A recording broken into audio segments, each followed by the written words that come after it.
کہ میں بات کو مکمل کرتا ہوں.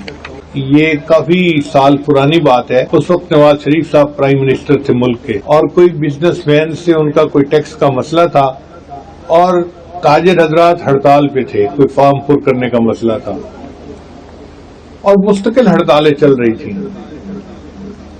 اس زمانے میں ایک میاں بیوی تھے کراچی میں, مہمن لڑکے تھے, لڑکی تھی. انہوں نے مجھے فون کیا کہ جی ہماری شادی کو 6 مہینے ہو گئے ہیں, اور 6 مہینے ہمارے آپس میں بحث مباحثہ کرتے لڑتے جھگڑتے گزر گئے ہیں, اور ہم اس نتیجے پہ پہنچے ہیں کہ اب ہمیں ایک دوسرے سے سیپریٹ ہو جانا چاہیے اور ماں باپ کو بتا دینا چاہیے. مگر چونکہ آپ ہمارے شیخ ہیں تو ہم نے آپ کو پہلے اطلاع دی, جو آپ فرمائیں گے ہم ویسا کریں گے. میں بڑا حیران ہوا. لڑکا بھی دیندار تھا, لڑکی بھی دیندار تھی, نیک تھے, عالم تھے, اور پڑھے لکھے تھے, اور اچھی فیملی تھی دونوں کی, اور قریبی رشتہ تھا. تو ان بچوں میں کیوں ایک دوسرے سے جو ہے وہ محبت پیار کا رشتہ ڈیولپ نہیں ہو رہا؟ میں دونوں سے بات کروں گا, پھر میں آپ لوگوں کو بتاؤں گا. جب میں وہاں گیا تو میں نے میاں سے بھی بات کی, بیوی سے بھی بات کی. اب اصل مسئلہ یہ تھا کہ بچے کا بزنس چل نہیں رہا تھا, اور جو بیوی گھر میں تیار ہو کے بیٹھی ہوتی تھی کھانا بنا کے کہ ہسبینڈ آئے گا تو میں اس کے ساتھ مل کے کھانا کھاؤں گی, وہ 2-3 گھنٹے بھوکا انتظار کرتی خامد کے لیے. اب جب خامد گھر میں داخل ہوتا تو اس کے چہرے پہ سیریسنیس ہے, اور وہ بہت ہی جیسے کوئی انٹرسٹ ہی نہیں ہوتا. تو بیوی کو غصہ آتا, کیوں, میں اس کی کزن ہوں, میں خوبصورت ہوں, میں پڑھی لکھی ہوں, میں بھی اسی خاندان کی ہوں, مجھ میں کس چیز کی کمی ہے کہ یہ میرے اندر انٹرسٹ نہیں رکھتا. تو بیوی اس کے ساتھ بحث کرنا شروع کر دیتی. چنانچہ میاں بیوی 6 مہینے ایک دوسرے کے ساتھ بحث مباحثہ ہی کرتے رہے.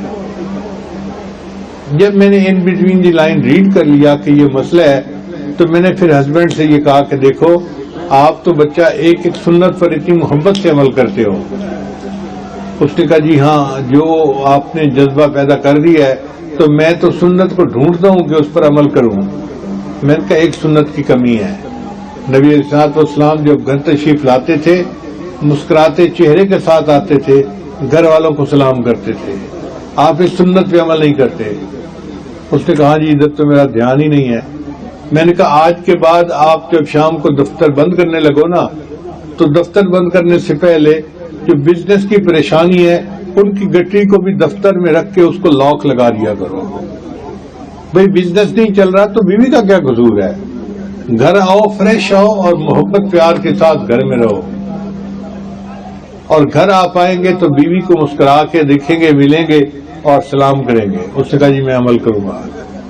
پھر میں نے اس کی بیوی کو سمجھایا کہ دیکھو ہمارے بزرگوں کے ہاں عادت رہی ہے کہ جب وہ گھر میں تشریف لاتے تھے تو عورت کسی بھی کام میں مصروف ہوتی, وہ اس کام کو چھوڑ کر تھوڑی دیر کے لیے جاتی تھی اور دروازے پر ان کو مسکرا کے استقبال کرتی تھی, ویلکم کہتی تھی. تو آپ بھی اس پر عمل کرو. بیوی نے کہا جی میں اس پر عمل کروں گی. چنانچہ دونوں میاں بیوی نے سنت پر عمل کرنا شروع کر دیا. اللہ کی شان دیکھیں کہ 3 مہینے کے بعد انہوں نے فون کیا, حضرت یہ 3 مہینے ہم نے ہنی مون میں گزارے ہیں, ہمیں لگتا ہے ہمارے جیسا بہترین جوڑا دنیا میں کوئی نہیں ہے. اب آپ اندازہ لگائیے, ایک ٹوٹتا ہوا گھرانہ, ایک